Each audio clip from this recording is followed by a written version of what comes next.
Okay, अब हमारा next topic है वो integrals of motion and conservative theorems हैं। इसमें हम जैसे मैंने आपको पहले बताया था कि अगर आपके पास हैमिल्टोनियन एक टाइम पे डिपेंड नहीं कर रहा तो हैमिल्टोनियन जो है वो कांस्टेंट ऑफ मोशन होता है। मतलब हम उसको एच कह देते हैं, हम उसे कहते हैं ये कांस्टेंट है, और ये क्वांटिटी एच जो है इसका एक नाम है जिसे हम Jacobian integral of the motion कहते हैं। अगर आपके पास पोटेंशियल एनर्जी से पोजीशन कोऑर्डिनेट पे डिपेंड कर रही है और हेलोमिक कंस्ट्रेंट्स जो है वो टाइम इंडिपेंडेंट है, तो एच जो है वो आपके पास total energy of the system के बराबर हो जाएगा। ठीक है, cyclic coordinate integral of motion यही है कि आपके पास साइक्लिक कोऑर्डिनेट वो कोऑर्डिनेट है जिसमें आपके पास एल जो है वो एक्सप्लिसिटली अपीयर ना, इसके अंदर ना अपीयर हो रहे हों।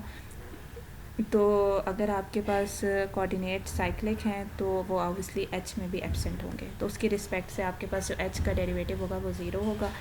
तो उसके कॉरस्पॉन्डिंग जो मोमेंटम है उसका डॉट जो है वो भी ज़ीरो होगा, तो वो मोमेंटम जो है वो कांस्टेंट हो जाएगा। तो वो है वही रिज़ल्ट हम ऑब्टेन कर रहे हैं कि जैसे पहले हमारे पास था कि आपके पास जो जनरलाइज कॉन्जुगेट मोमेंटा है associated to the cyclic coordinate वो कंजर्व करेगा, और उसे हम कहेंगे वो इंटीग्रल ऑफ द मोशन है। तो इस फॉलोइंग सेक्शन अंदर बताया सेक्शन के अंदर हम लोग कहेंगे कि more general momentum conservative theorems हमने प्रूव करने हैं। लेट्स आपके पास कुछ क्वांटिटीज़ हैं, से लेट्स आपके पास सब कोऑर्डिनेट्स हैं सॉरी, जो आपके पास इसके बराबर हैं Q1 2 3 तो m जो है वो n से कम है, और ये साइक्लिक कोऑर्डिनेट्स हैं। और जो लैग्रांजियन ऑफ द सिस्टम है उसकी आपके पास कुछ इस किस्म की फॉर्म है। मतलब ऑब्वियसली अगर आपके पास टोटल n कोऑर्डिनेट्स हैं उसमें से जो m है वो उनके ऊपर लैग्रांजियन डिपेंड नहीं कर रहा, तो ऑब्वियसली आपके पास लैग्रांजियन जो है वो Qm+1 से लेके Qn तक के कोऑर्डिनेट पे डिपेंड कर रहा होगा, और उससे रिलेटेड जो मोमेंटम है वो तो होंगे ही 1 से लेके n तक। तो we still have to solve the problem of n degree of freedom. यहाँ पे भी हमने इक्वेशंस तो हमें एन डिग्री ऑफ फ्रीडम के लिए सॉल्व करनी ही पड़ेंगी क्योंकि उनसे रिलेटेड मोमेंटा जो हैं वो तो होंगे।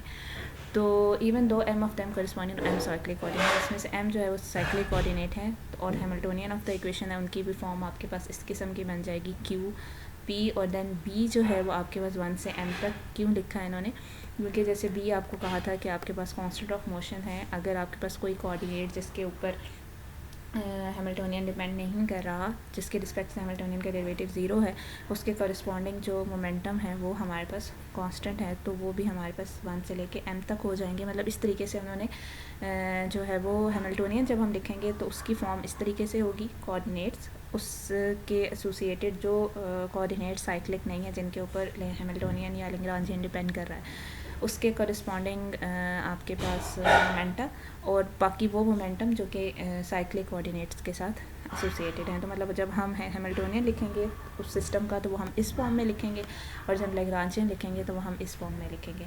तो n-m कोऑर्डिनेट्स जो हैं और मोमेंटा जो हैं वो हमारे पास रहेंगे, और the problem explicitly reduce to n-m। तो मतलब ये कि आपके पास जो है m को माइनस करके n में से m को माइनस करके जितने डिग्री ऑफ फ्रीडम रह जाते हैं सिर्फ उन के लिए जो है ना वो आपके पास प्रॉब्लम को आपने सॉल्व करना होगा। मतलब अगर आप इसको देखें तो इसमें आपको n के लिए ही n डिग्री ऑफ फ्रीडम के लिए इसे सॉल्व करना पड़ेगा, लेकिन इसमें n-m के डिग्री ऑफ फ्रीडम के लिए आपको इसे सॉल्व करना है। तो इस तरह से क्या हो जाएगा, Hamilton's equation corresponding to each of n-n degree of freedom can be obtain while completely ignoring the cyclic coordinate. मतलब बाकी साइक्लिक कोऑर्डिनेट्स को इग्नोर करके जो पीछे n-m कोऑर्डिनेट्स हैं उनके लिए आप हैमिल्टोन्स इक्वेशन सॉल्व कर लें। और जो साइक्लिक कोऑर्डिनेट्स हैं themselves can be found by integrating the equation of motion. तो साइक्लिक कोऑर्डिनेट्स आप सिंपल कैसे फाइंड कर सकते हैं कि आपके पास जो भी हैमिल्टोनियन इंटीग्रेट करे the equation of motions equations of motion. ठीक है, तो मतलब ये कि आपके पास जैसे 1 से लेके m तक जो साइक्लिक कोऑर्डिनेट्स हैं तो वो आप कैसे आ जाएंगे, जो आपके पास इक्वेशन ऑफ मोशन आती हैं इस फॉर्म में, उनको इंटीग्रेट करके आप जो है वो साइक्लिक कोऑर्डिनेट के लिए भी सॉल्व कर सकते हैं। लेकिन Qj dot is equal to partial h और पार्शियल b। ठीक है, तो ये अब b जो है वो आपके पास आपको पता है मोमेंटा है। ठीक है, आपको पता है कि आप जो मोमेंटम है उसके रिस्पेक्ट से h को डिफरेंशिएट करें तो आपके पास वो उसके कॉरस्पॉन्डिंग वो साइक्लिक कोऑर्डिनेट आ जाएगा। ठीक है, 1 से लेके m तक। Routh has devised a procedure that combines the advantage of Hamiltonian formalism. तो मतलब ये ऐसा मेथड है जिससे आपको थोड़ा सा फ़ायदा हो जाता है कि जो हैमिल्टोनियन फॉर्मूलिज्म है साइक्लिक कोऑर्डिनेट के को कैसे हैंडल करता है with the Lagrangian formulation.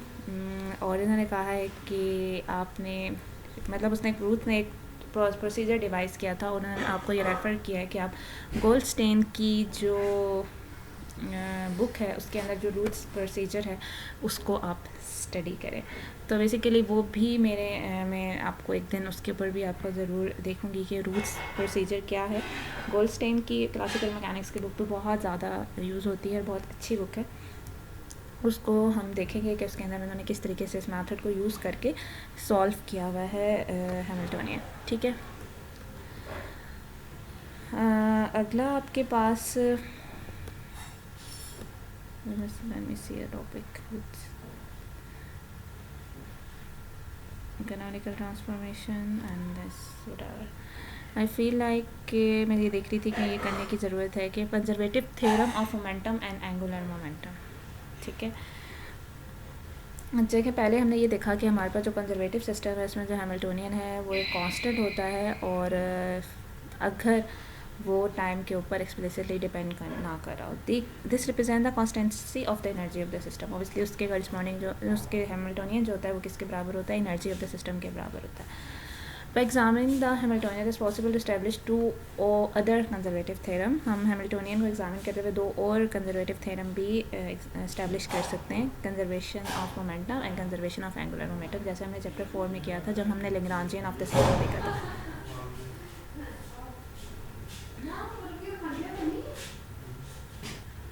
Okay, तो मैं इसमें हमारे पास अब वही कंजर्वेटिव थ्योरम इनको देख के डिराइव करना है, और आई फील लाइक कि मुझे इसको करने की ज़रूरत नहीं है मैं, क्योंकि इन्होंने वही कंजर्वेटिव थ्योरम प्रूव करने हैं बाय यूजिंग हैमिल्टोनियन।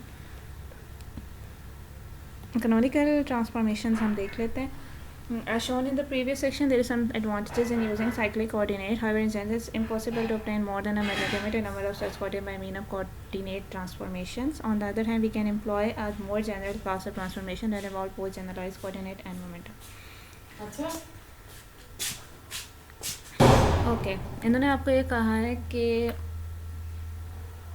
हमने जो है वो कोई एक more general class of transformation हमने देखने हैं जो कि जिसके अंदर बहुत generalize coordinate and momenta involve हो। If the equation of motion are simpler in this set of new variable q j and p j then in the original old set, we then have a clear sign. We will not be able to consider all possible transformations, but only the so-called canonical transformation that preserves the canonical form of the Hamilton's equation of motion, that is given that the P's and Q satisfies Hamilton's equation. तो सबसे पहले आपको ये पता है कि इन equations के बारे में तो हम पहले देख सकते हैं।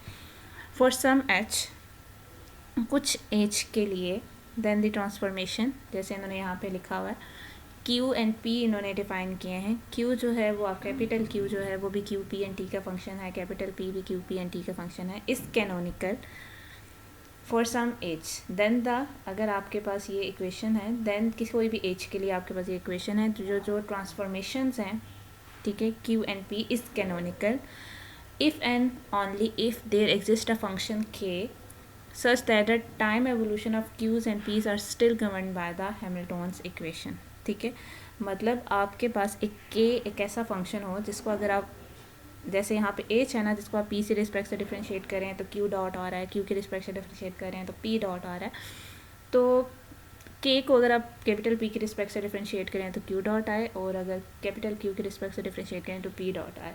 तो वो जो K है वो न्यू हैमिल्टोनियन होगा, और वो डिफरेंट हो सकता है ओल्ड हैमिल्टोनियन से। ठीक है, तो अब हमारे पास क्या है, in the old variable q j we can derive Hamilton's equation from the modified Hamilton's principle, जो कि हमने यूज़ किया था, ये मॉडिफाइड हैमिल्टोन प्रिंसिपल जो हमने यूज़ किया था। In the new variable Q and P की फॉर्म में जो मॉडिफाइड हैमिल्टोनियन हम लिखेंगे तो स्मॉल p को कैपिटल P और स्मॉल q को कैपिटल Q से रिप्लेस कर देंगे। Should hold, both requirements can be satisfy if we require a relation. तो मतलब ये कि ये दोनों आपस में इस तरीके से रिलेट कर सकते हैं, तो ये रिलेशन है, अगर वो इसको both requirements can be satisfy, ये दोनों सेटिस्फाइड होती है, we require a relationship this. ठीक है, मतलब जिसमें आपके पास इन्होंने इस तरीके से एक चीज़ डिफ़ाइन कर दी, ठीक है, जिसमें आपके पास Q डॉट को लिख दिया dQ by dt and then फिर dt को मल्टीप्लाई कर दिया, तो ये फॉर्म बन गई। तो यहाँ पे भी दोनों साइड पे dt को मल्टीप्लाई कर दिया, यहाँ पे भी Q कैपिटल Q डॉट को dQ बाई dt लिख दिया, तो ये फॉर्म होगी। तो f जो है वो क्या है यहाँ पे, f some function of the phase space coordinates through continuous second derivative, and alpha is a constant independent of coordinate momenta in time, and it is related to a simple type of transformation. इसको हम scale transformation कह रहे हैं. It is always possible to select alpha is equal to 1 in equation 5.25. We shall do so in the following discussion. The function f in is termed the generating function, and it may be a function of q, p, q, capital P, and time. Okay. It is often stated in some books, textbooks on theoretical mechanics, that because both of the variation this and this vanish at the end point, the variation of f and delta f would also vanish at this. So the total time derivative of f in equation 5.25 will not contribute to the modified Hamiltonian principle. Caution should be exercised here. The vanishing of delta q alone would not be sufficient for the vanishing of delta capital Q. This follows directly by carrying out the variation in equation 5.21. ठीक है, तो ये हमारे पास एक इन्होंने relation बता दिया. In order to make del Q is equal to 0, the variation del Q and del P must all vanish at these points. This is different from the practice employed to obtain canonical equation from the modified Hamiltonian principle, where Q were varied subject to this, but no such restriction was set on the variation. मतलब P पे कोई ऐसी restriction नहीं थी, Q के ऊपर थी. तो now as variation Q P is equal to 0 at time t1 and variation in Q and P at time t2 is equal to 0, equations 5.21 implies that the variation of the new variable will likewise vanish whereas this and this and this. Thus, the total time derivative of f in equation 5.26 will not contribute to the modified Hamilton's principle, because the integral of the total time derivative is just the function evaluated at the endpoints where the variation of all the canonical variables vanish. ठीक है, so the function f must be some function of both the old and new variable in order for a transformation to be affected. It is obvious that we have the following four choices. तो अब इन्होंने f के बारे में कहा है कि आपके पास जो f है must be function of the both old and new canonical variables. ठीक है, तो चार पॉसिबिलिटीज़ जो हो सकती हैं वो इन्होंने यहाँ पे लिख दी हैं. The circumstances of the problem will dictate which form is the best choice. जो आपके पास प्रॉब्लम होगा उसकी रिस्पेक्ट से आपने इसमें से चूज़ करना होगा. It may be shown that f2, f3 and f4 can be generated from f1. As an example, let us consider f1 and rewrite equation 5.25. ठीक है, which is this equation. तो f1 जो है हमने लिया, मतलब ये वाली जो इक्वेशन है इसमें हमने f को ले लिया. f1 5.25 में मैंने f को f1 ले लिया. ठीक है, बाकी साइनों एक side which becomes by multiplying through by dt. फिर आपने dq by dt q dot की जगह लिख दिया, एंड इसी तरह यहाँ पे कैपिटल q डॉट की जगह dq बाई dt और dt से आपने मल्टीप्लाई कर दिया. तो आपके पास इस टाइप की इक्वेशन बन गई. From which it immediately follows that कि आपके पास फिर यहाँ पे इन्होंने एक्चुअली ये वाली चीज़ तो आपके पास आ गई, और ये जो df बाई dt है इसको फिर इन्होंने एक मिनट, इसको आपने जब इसको विद रिस्पेक्ट टू dt दोनों साइड पे मल्टीप्लाई किया तो ये वाली जो df बाई dt है ये इसको इन्होंने इस तरीके की फॉर्म में लिख दिया कि f को with respect to q dq, फिर f को with respect to capital Q dq and f को with respect to time dt. ठीक है, तो ये आपके पास from which it immediately follows that कि यहाँ से आप कंपेयर कर सकते हैं कि पार्शियल एफ और पार्शियल क्यू आई जो है वो आपके पास पी आई के बराबर है, और पार्शियल एफ और पार्शियल कैपिटल क्यू जो है वो कैपिटल माइनस साइन के साथ पी आई, और जो के माइनस एच है वो partial F by partial T के बराबर है. वहाँ से के आपके पास इसके बराबर आ गए. वेयर f1 इज़ नोन, अगर आपके पास when f1 is known, equation 5.28 gives n relations between qp and capital QP as well as h and k. The function f1 thus acts as a bridge between the two sets of canonical variable and is called the generating function of the transformation. As example of such a generating function, इन्होंने एक example ली, f को इसके बराबर ले लिया. For this special case, equation 5.28 gives this, which shows clearly that the generalized coordinates and their generalized momenta are not distinguishable. ठीक है, जो आपके पास जनरलाइज कोऑर्डिनेट और उनके जो conjugate momenta are not distinguishable and the nomenclature of the for them is arbitrary. Therefore q and p should be treated equally and we simply call them canonical conjugate variables or canonical variables. ठीक है. Earlier we mentioned that f2 and f3 may be generated from f1. Now let us consider a simple example in which the independent argument of f are to be q and p. ठीक है. तो आपके पास जो है example हमने ली कि हमने कहा जो इंडिपेंडेंट आर्गूमेंट्स हैं वो आपके पास q एंड p हैं. दस the generating function is of the type f2 में आपके पास q एंड कैपिटल p जो है वो है argument. Equation 5.2 will help us give us help for the transition from qp as independent variable to qp this. तो 5.28 जो equation है इसके रिस्पेक्ट से जब हमारे पास f1 को विद रिस्पेक्ट हम q डिफ्रेंशिएट करेंगे तो वो हमारे पास माइनस पी आई आ जाएगा. This suggest the generative function f2 can be defined term of f1 according to this relation. ठीक है. We now write equation 5.25 in term of f1. मतलब यहाँ पे ये सारी चीज़ें जो की हुई हैं लाइक मैं इसको इसलिए इस पर इतना ज़्यादा टाइम नहीं लगा रही हूँ क्योंकि मुझे कुछ टर्मिनोलॉजीज़ जो है वो सिर्फ रिक्वायर्ड हैं तो इसलिए मैं इसको जल्दी जल्दी गो थ्रू कर रही हूँ. ये कैनोनिकल फॉर्म और ये सब अब हमने अक्सर मकसद हमारा इसका यूज़ देखना है कि ये यूज़ कैसे होता है. तो सिंपल हार्मोनिक ऑसिलेटर है. आपने एक लीनियर सिंपल हार्मोनिक ऑसिलेटर लिया और for which we have the Hamiltonian. ये हमारे पास हो गया और उसमें हमें q जो है जैसे हमारे पास x था तो हमारे पास यहाँ पे q हमने इसको q की फॉर्म में लिख दिया है. ठीक है. And the Hamiltonian equation of motions आपके पास इसके बराबर है. ठीक है. Suppose that we do not know the solution to these equations and then we wish to simplify them by a canonical transformation. हमें इनका सोल्यूशन नहीं पता और हम इन्हें कैनोनिकल ट्रांसफॉर्मेशन की हेल्प से सिंप्लीफाई करना चाह रहे हैं. For the generating function we select a function of the type this. ठीक है. जनरेटिंग फंक्शन के लिए उन्होंने एक फंक्शन जो है वो सिलेक्ट किया. ठीक है. जो कि इसके बराबर है. तो फ्रॉम इक्वेशन 5.28 जो कि आपके पास इसके बराबर है ये वाली इक्वेशन आपने f1 जो है वो q small q and capital जैसे हमने यहाँ पे देखा था ना कि f1 जो था हमने डिफाइन किया था वो small q and capital q का फंक्शन था. तो इस रिलेशन में हमने एक दफ़ा उसको स्मॉल q और एक दफ़ा कैपिटल q की रिस्पेक्ट से डिफ्रेंशिएट कर लिया. ठीक है.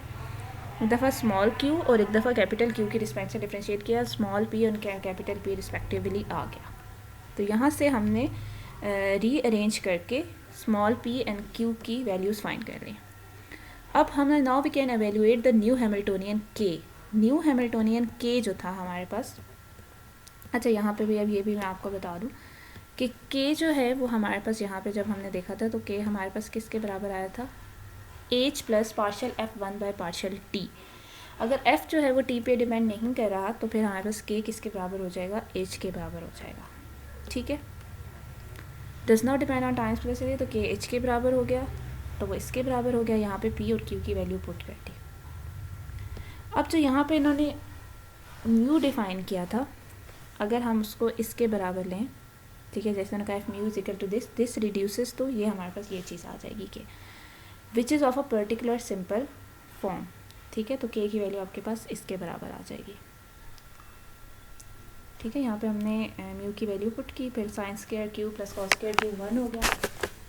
ये हमारे पास आंसर आ गया. Which is of a particular simple form because the new coordinate q is a cyclic coordinate. The new momentum p conjugated to q is a constant of the motion. क्योंकि अब k जो है वो q के ऊपर depend नहीं कर रहा तो q जो है वो साइक्लिक कोऑर्डिनेट हो गया आपके पास और उसके कॉरेस्पॉन्डिंग जो मोमेंटम हो जाएगा वो आपके पास कॉन्जुगेट मोमेंटम हो जाएगा और q जो है आपके पास कांस्टेंट ऑफ मोशन हो जाएगा. Partial k over partial q is this and p is equal to beta ले लिया जो कांस्टेंट मत. Hamilton's equation of the motion for the new coordinate q gives. अब हमारे पास जो हैमिल्टन इक्वेशन ऑफ मोशन है वो हम कैसे करेंगे. सिंपल आप k को with respect to p k is Hamilton उसको with respect to p differentiate करेंगे तो q डॉट आ जाएगा. और जब आप उसे इंटीग्रेट करेंगे तो आपके पास विद रिस्पेक्ट टू टाइम तो कुछ ऐसा आ जाएगा। एस अल्फा जो है कांस्टेंट ऑफ इंडिकेशन है। Desired expression for P and Q can be obtain bye substituting equation 5.40 5.41 into equation 5.38। तो यहाँ से पी एंड क्यू के एक्सप्रेशन आ जाएंगे। जो अब यहाँ पे आपके क्या है कि अब हमारा सारा क्वेश्चन इसी बात पे आओ, इसलिए जब आप इसे सॉल्व करे होंगे तो आपको यही याद हो रहा होगा कि यार F1 कहाँ से आया। ठीक है, तो ये इतना आसान नहीं होता हमेशा कि हम जनरेटिंग फंक्शन को फाइंड करना इतना आसान नहीं होता जो कि हमारे पास हमें कन्वीनियंट सोल्यूशन भी दे दे, और ना ही कोई इतना सिंपल प्रोसीजर है जनरेटिंग फंक्शन को फाइंड करने का।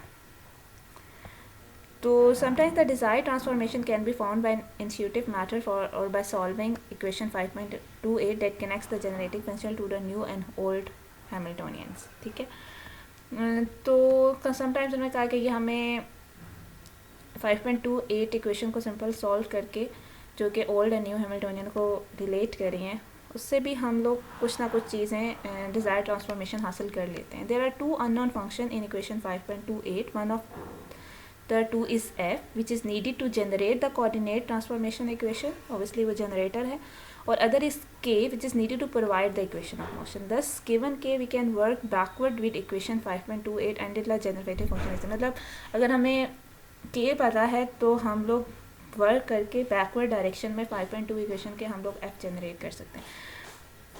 तो डिटेल डिस्कशन जो है वो अगेन हमारे कोर्स से बियॉन्ड है। Fortunately generating function linear harmonic oscillator this can be constructed by the recognition that F1 transform oscillatory into a uniform rectilinear motion। See Chow 1997। तो बेसिकली लेट मी सी कि जो book हमारे पास old addition है 1997 वाला, उसके अंदर इन्होंने इस तरीके की अगर कोई चीज़ बताई हुई है आप उसको यूज़ कर सकते हैं। खैर अभी तक आपके लिए यही है कि आप जो है ना इसको यूज़ कर लें जो आपको गिवन है। अच्छा, इस जो बुक है 1997 वाली, सॉरी जो चाओ का एडिशन है, उसके अंदर जो है थोड़ी सी डिफरेंट, क्योंकि जो हम ये एडिशन देख रहे हैं थोड़ा अपडेटेड है, तो इसमें आपके पास कुछ इक्वेशंस सॉल्व की गई हैं। ठीक है, और इसमें आई थिंक इसमें आपको ज़्यादा अच्छे से पता चल जाएगा इस नेक्स्ट टाइम इस इक्वेशन इस बुक की पिक्चर लेके। तो इसमें इन्होंने कहा, इन्होंने जो एग्जांपल है इस बुक जो 1997 वाला एडिशन है उसके अंदर एग्जांपल है 5.3, जिसमें आपके पास capital Q and capital P की इक्वेशंस गिवन है, और इन्होंने आपको कहा है कि show that capital Q and capital P are canonical variable if small q and small p are. तो कैनोनिकल वेरिएबल्स हैं ये, इनको एक शो करना है, और obtaining the generating function that generate this transformation, मतलब क्यू एंड पी को यूज़ करते हुए हमने जनरेटिंग फंक्शन को फाइंड करना है जो कि ये ट्रांसफॉर्मेशन जनरेट करते हैं। ठीक है, तो आई थिंक इसी की एग्जांपल दे रहे हैं कि fortunately generating function for a linear harmonic oscillator can be constructed by recognition that F1 transform oscillatory into uniform rectilinear motion। See Chow 1997। I think ये कुछ और बात है। I should be pointed out that in practice we rarely solve a dynamical problem by canonical and rather study these transformations means of gaining a deeper understanding of learning function of phase space। I think so ये वाली example तो अलग है, and then जो example 5.4 है उसके अंदर भी इन्होंने जनरेटिंग फंक्शन वाला ही यूज़ किया गया